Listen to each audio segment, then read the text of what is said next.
Welcome to the deep dive. Today we're tackling a figure who's just defined by these massive contradictions, William the Norman. A man who basically had three different identities, didn't he? They're right there in his titles. William the Bastard, then William the Conqueror, and finally some would say William the Great. Exactly.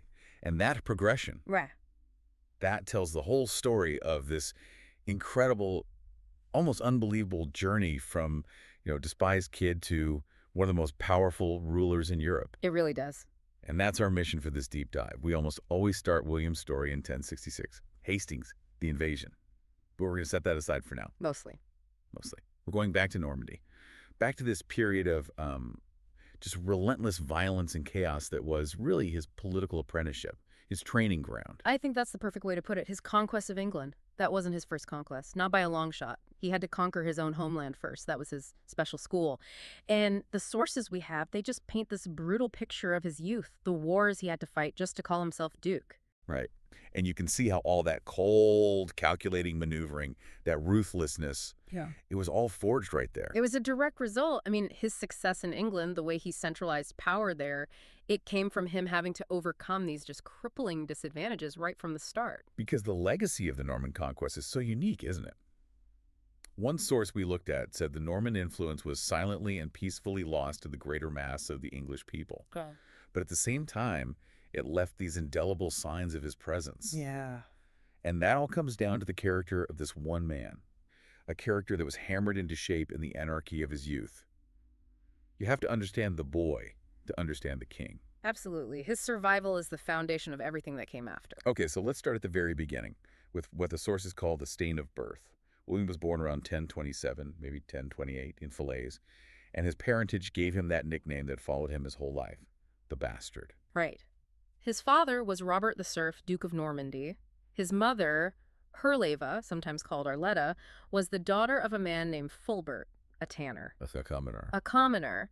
And crucially, their relationship was never a formal marriage. It was what they called a union mordanico in the Danish fashion. Basically, a recognized but not legally binding partnership.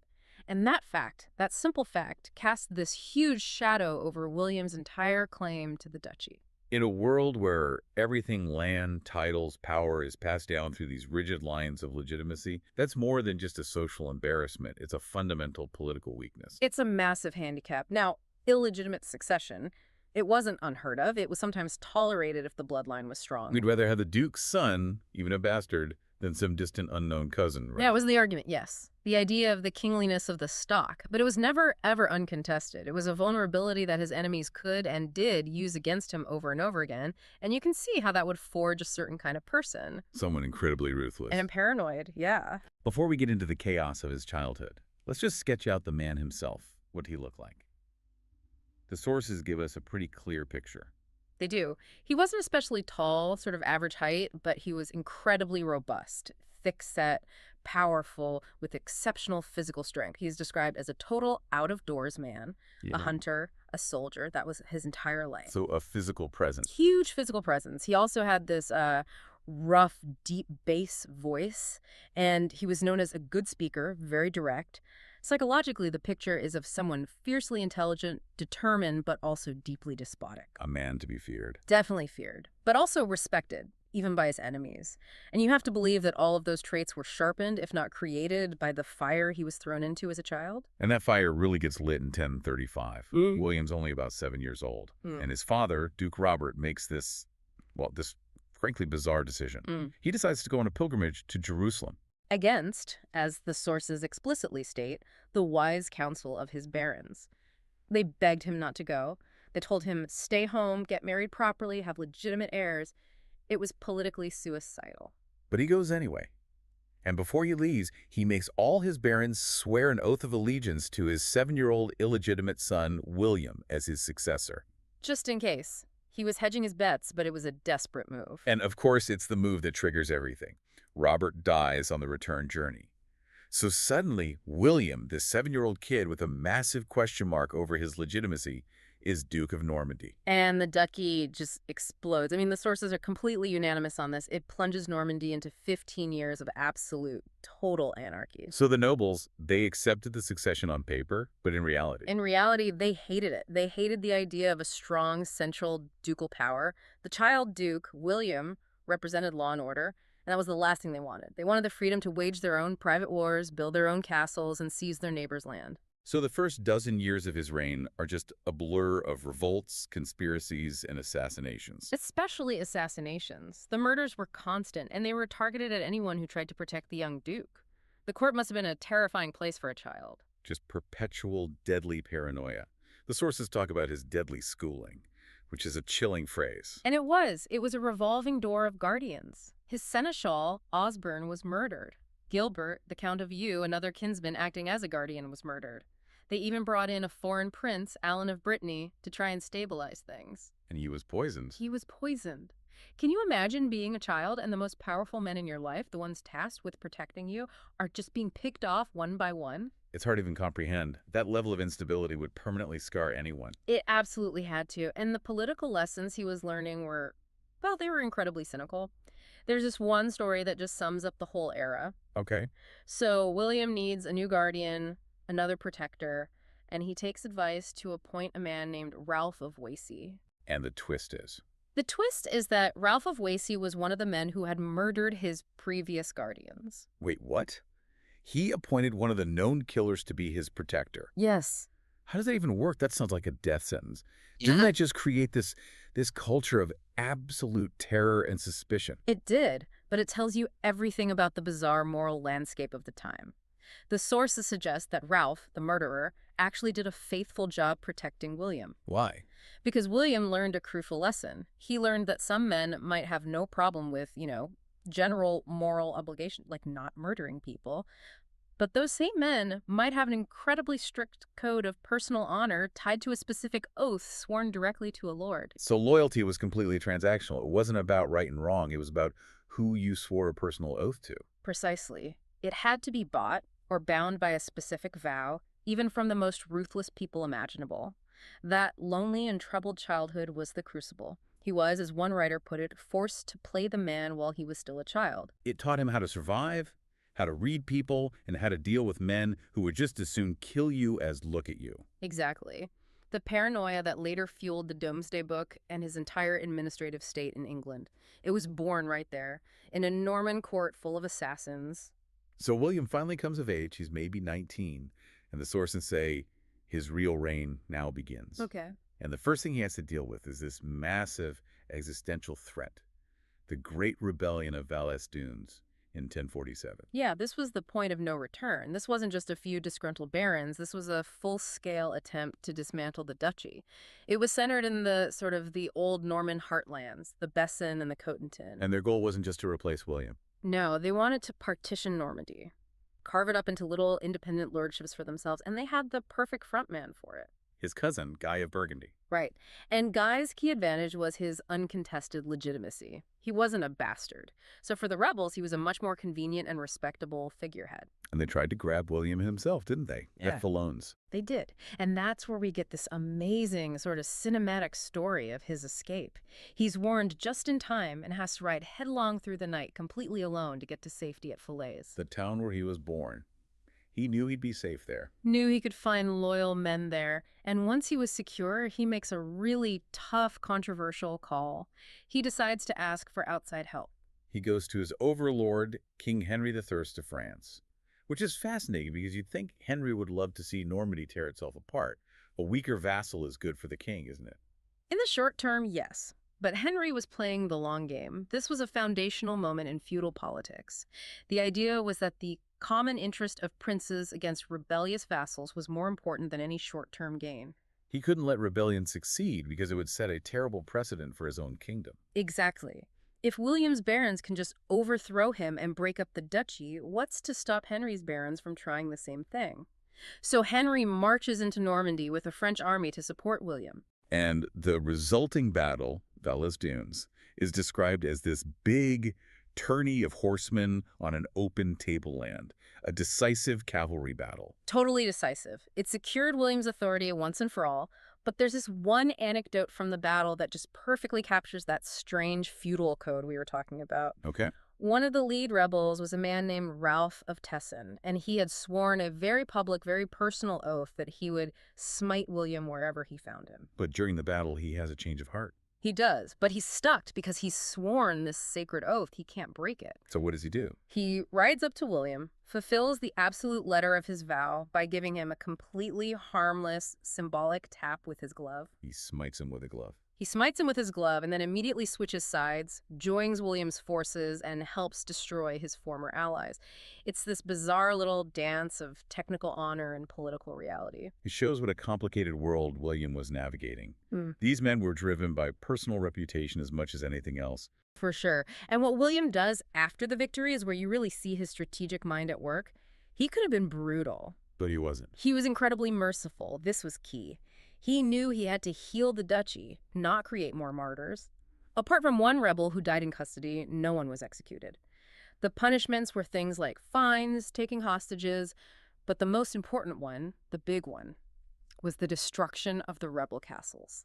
Why was that so monumental? Yeah. It sounds simple, but it was a game changer for ducal power, wasn't it? It was everything. You have to remember, during that period of anarchy, a castle, and we're not talking about huge stone fortresses yet, often just a single strong square tower or even a defensive wood on a steep mound, that was the engine of private warfare. It allowed any local lord to defy the duke and terrorize his neighbors. With total impunity. So by systematically tearing down the infrastructure of rebellion, William was making a powerful statement. He was saying, only I, the duke, have the monopoly on violence and fortification in this land. It was, as one source says, a necessary condition of peace. It was the physical manifestation of his authority. Tearing down those castles made Normandy safer and more peaceful than pretty much anywhere else in Western Europe at the time.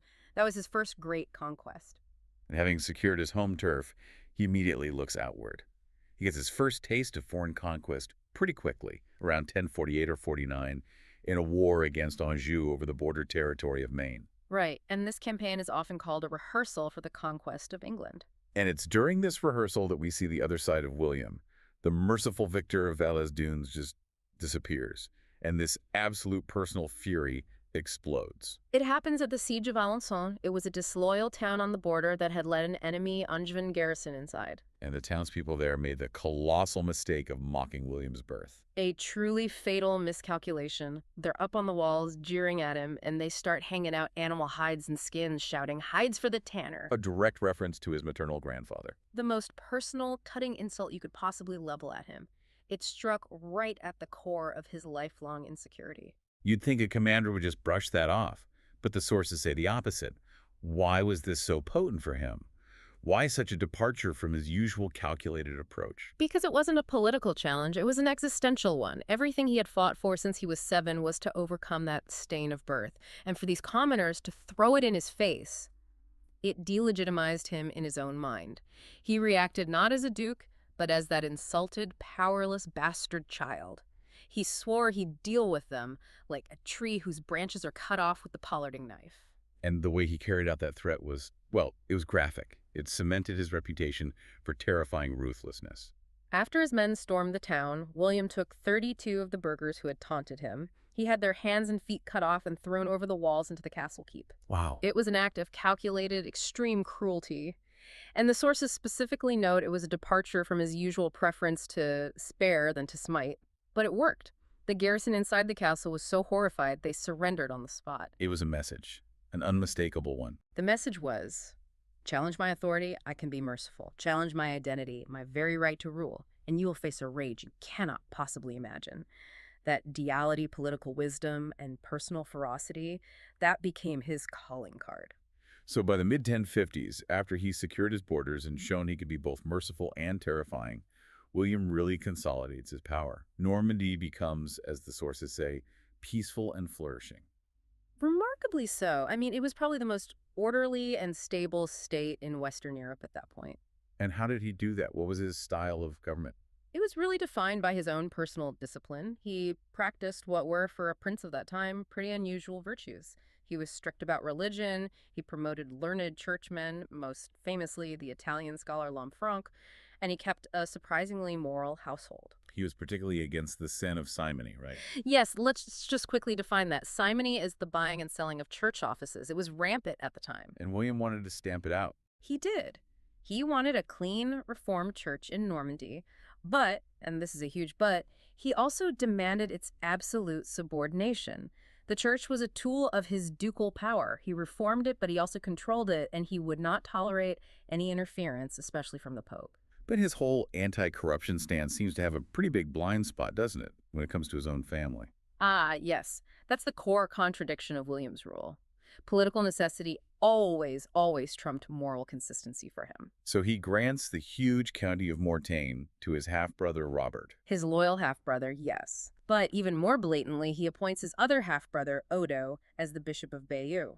And Odo was, by most accounts, maybe 12 years old at the time. A 12-year-old bishop. That's the very definition of the kind of corruption he claimed to be fighting. How did he justify that? He didn't really have to. It was about power. The sources are pretty clear that Odo, who held that position for 50 years, never showed any very episcopal merits. It was a purely political appointment. He needed loyal family members in the most powerful positions. Yeah. Especially given his childhood, where he couldn't trust anyone. He was creating a loyal inner circle to secure the duchy, so it was political control first, moral reform a distant second. And all this rising power in Normandy eventually gets the attention of his old ally, King Henry of France. Inevitably. Henry starts to see William not as a useful vassal, but as a major threat. And that leads to the Great Wars against France between about 1054 and 1060, two major French invasions of Normandy. And this is William's biggest military test yet. It's his final exam as a commander. He's not just fighting rebellious barons anymore. He's facing the full, combined strength of the King of France and his allies. And this is where that discipline, forged in the anarchy, really comes to the fore. Let's talk about the first invasion in 1054. The Norman strategy is fascinating. The sources say William forced his army to look quietly on the havoc of their own land. How do you even do that? With incredible nerve. He knew he couldn't win a straight-up fight against the larger French army, so he used cunning. He let them invade, let them spread out and start pillaging, let them get complacent. He was drawing them into a trap. And his men just had to watch their homes burn. They did, but they trusted him. And his patience paid off at the Battle of Mortimer. A detachment of his army, under his cousin Robert of Eu, caught a large part of the French army completely by surprise and annihilated them. And the way they announced the victory to the other half of the French army is just perfectly, chillingly Norman. Oh, it's classic. They send a messenger who climbs up on a cliff or a high tree overlooking the French king's camp in the middle of the night, and he just starts shouting into the darkness with this grim, mocking pleasantry. Go and bury your friends who are lying dead at Mortimer. Terrifying. A psychological weapon designed to create panic and shame. And it worked. The king retreated in disarray. The second invasion was fought off in a similar way, and by 1060, when King Henry died, William was totally secure. The new French king was a child. Anjou was weak. William had beaten back his own overlord. He was now, without question, the most powerful vassal in France. The stage is now set for England. But before we get there, we have to talk about the person who anchored his dynasty, his wife, Matilda of Flanders. You absolutely have to. Marrying her around 1051 was a foundational move for him. The sources all emphasize her grander birth. She was descended from French kings. Which helped to counteract his own bastardy. Massively. Her legitimacy washed away some of the stain on his own. She gave him legitimate heirs, and she was, by all accounts, a brilliant and capable partner, a valued advisor, and a very competent regent who ran Normandy when he was away. Okay, so let's get to the English claim. It's famously thin, isn't it? It's based on the fact that Edward the Confessor's mother was William's great-aunt. That's it. Which, under English custom, gave him zero hereditary right to the throne. Absolutely none. Because in England, the king was chosen by the Wetten. Right, the Wittenigmot, the great council of nobles and bishops. They elected the next king, usually from the royal house. It was a completely different system from the strict hereditary succession William was used to in Normandy. So his only real shot was if Edward chose him, and the Witten agreed. Exactly. He was a potential candidate for adoption, you could say.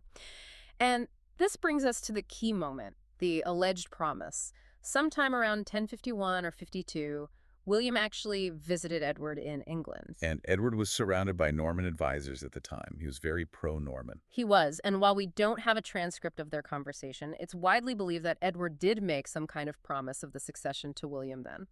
But then English politics shifted. The powerful Anglo-Saxon Earl Harold Godwinson rises to prominence, and Edward seems to change his mind. He does. He tries to cancel the promise by sending for his actual nephew from Hungary to be his successor. But then the nephew dies, and all eyes turn back to Harold. Everyone in England assumes Harold will be the next king. Which brings us to William's single most brilliant political move, the checkmate, Harold's Oath. Around 1064, Harold ends up in Normandy. Whether he was shipwrecked or lured there is debated, but he becomes William's guest, his prisoner, really. Yeah. And William forces him to swear a sacred oath. An oath to support William's claim to the English throne. And possibly to marry William's daughter. William knew what was going to happen. He knew Harold would be crowned king. This oath was his weapon. By making Harold swear it, especially on holy relics, he was manufacturing a legal and moral case that he could take to the rest of Europe. It was pure genius. He was turning a complicated constitutional question, who the Witan chooses, into a simple black and white issue of a broken sacred vow. With the help of his advisor, Lanfranc, it was a masterstroke. He could now go to the Pope and say, this man Harold is a perjurer, he has broken an oath to God. And if the oath was taken on powerful relics, as is claimed, he could frame his invasion not as a war of aggression, But as a holy war, a crusade. And Harold's defense, which was constitutionally correct, that he couldn't promise away the kingdom without the Witan's consent, was just too subtle for the international stage. It was. William's argument was simpler, more powerful, and much more resonant with the feudal values of the time. He had prepared the moral battlefield years before he ever built a single ship. So we jump to January 1066. Edward the Confessor is dead. The Witan immediately crowns Harold king, and William gets the news. And he knows the fight is on. He then spends the next 9 months in this frenzy of preparation, assembling one of the largest invasion forces Europe had ever seen. The logistics alone are just staggering. He had to build a fleet, as one source says, from nothing. Yeah, these were long ships, the classic Viking design. Now, the chroniclers, they get a little carried away. One says he had 3,000 ships. It's probably a bit of an exaggeration. It's a bit. But we do have a surviving list that documents 776 ships contributed by just 14 of his nobles. And that's not even counting William's own flagship, the Mora, which was a gift from Matilda. So the numbers were huge. And the men. Modern estimates usually land somewhere between 5,000 and 10,000 soldiers. A huge part of that being the heavy armored cavalry that the Normans were famous for. And it wasn't just a Norman army. No, that's a key point. He recruited all over. Men from Brittany, from Flanders, from Maine. It was a pan-European force of adventurers and mercenaries, all drawn by the promise of English land and plunder. But William's preparation wasn't just about ships and soldiers. It was about propaganda. It was about getting that moral high ground. And he secured it. Thanks to Lanfranc's arguments, he made his case to Pope Alexander II. He presented Harold as a perjurer, and the Pope, seeing a chance to bring the somewhat independent English church to heel, sided with William. So the Pope sends him a consecrated banner and a ring with a hair of St. Peter in it. Which was the ultimate endorsement. It officially transformed his invasion from a land grab into a holy war. It was the greatest recruiting tool imaginable. Now you could join William's army and, promote your soul's health by slaughter and plunder. But the invasion itself gets delayed. Bad weather, right? Yeah. Adverse winds kept his whole fleet stuck in port for weeks, all the way into late September. And this must have been just agonizing for William, but in the end, it was a critical stroke of luck. Because all summer, Harold had kept his army, the English feared, waiting on the south coast. Right. But by September, he had to disband it. The harvest was coming in, supplies were low, and just as he does that, he gets news that a different army has invaded in the north. The Norwegians, led by Harold Hardrada. So Harold has to march his exhausted army all the way to the north of England. Leaving the south coast completely undefended. And that's when the wind finally changes. On September 28th, William sails. He lands at Pevensey, and there is no one there to stop him. An unopposed landing. It was his best-case scenario. It was, and he immediately gets to work. He fortifies the old Roman ruins at Pevensey, moves to Hastings, builds another fortress, and then he does one last thing, a final, calculated provocation. He starts burning everything. He lays waste to the entire surrounding area. This wasn't just about finding food for his army. The sources are clear.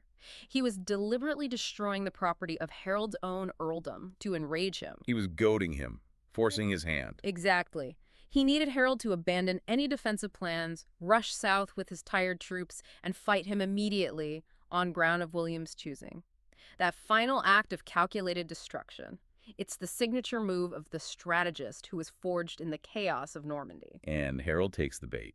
He wins an incredible victory against the Norwegians at Stamford Bridge, and then force marches his army 250 miles south in about 9 days. An amazing feat. An unbelievable feat. And it all culminates in the Battle of Hastings on October 14th, 1066. A brutal all-day fight. The English shield wall on one side, William's combined force of archers, infantry, and that all-important heavy cavalry on the other. And William's coolness and tenacity, as the sources call it, were on full display. At one point, his Breton troops on the left flank break and flee. It could have been a total rout. But William himself rides into the middle of the chaos, takes off his helmet to show he's still alive, and rallies them. Pure leadership. And then he uses that famous tactic of the feigned retreat, getting his cavalry to pretend to flee, luring parts of the disciplined English shield wall to break formation and chase them, and then turning around and cutting them to pieces. Harold's death late in the day finally sealed the victory for William. It did. But even then, there's this little detail. The sources say he punished some of his own soldiers who, in the heat of the moment, had mutilated Harold's body. He still had this strange performative code of honor. Even for his greatest rival, he had to maintain that public image of a righteous conqueror. So after the battle, he marches on London, secures the submission of the English nobles, and then we get to his coronation. Christmas Day, 1066, in Westminster Abbey. And it is pure chaos. Absolute chaos. William wants to be crowned in the proper English way. So you have an English archbishop presenting him to the English speakers, and a Norman bishop presenting him to the French speakers. And when both sides shout their approval at the same time, the noise is so deafening that William's Norman guards outside think something has gone terribly wrong. They think he's being assassinated inside the church. Right. So in a panic, they do the only thing they can think of. They start setting fire to the houses around the abbey. Smoke pours into the church, the whole congregation flees in terror, and you're left with William and a few priests rushing to finish the coronation ceremony amidst the smoke and the screaming. And the sources say that William, the man who had faced down murderers, rebellions, and entire armies, was trembling violently. In his moment of ultimate triumph, that deep-seated paranoia from his childhood was right there on the surface. And his reign in England really follows that pattern. It's a combination of that intelligence and that intense, centralized ruthlessness. You see it in the castle-building campaign he starts immediately, and you see it most of all in the Doomsday Book. The Doomsday Book from 1085. It's just a revolutionary document, not just a census, but the ultimate tool of control. It was an audit of his entire new kingdom. Who owned what land, how much it was worth, what taxes it owed. No other ruler in Europe had that kind of information, that kind of absolute knowledge. It allowed him to completely feudalize England and impose an airtight system of control. It's a direct line, isn't it? The paranoia of a child surrounded by assassins in the 1030s leads directly to this obsessive, data-driven system of absolute control in the 1080s. It is, and while he stayed pious, his rule was incredibly harsh. And the sources all agree that his wife, Matilda, was a huge moderating influence on him. It's very telling that after she died in 1083, he apparently became a thorough tyrant. So we come full circle. William the Conqueror's strength, his strategic genius, his ability to hold England with what they called an iron hand, it all seems to stem from having to survive the worst possible childhood. A bastard miner surrounded by killers, forced to fight his own people to win his own inheritance. That brutal upbringing was his training. It taught him when to be merciful and when to be utterly terrifying. And those lessons are what shaped England for centuries to come. Which leaves us with a final provocative thought for you to take away. What if Duke Robert had listened to his barons? What if he'd never gone on that pilgrimage? If William had had a peaceful, legitimate rise to power, would he ever have become the man capable of conquering a kingdom? What price, ultimately, did that chaotic Norman childhood exact on the people and the future of England? Think about that. And the dual nature of the man who was both the bastard and the conqueror.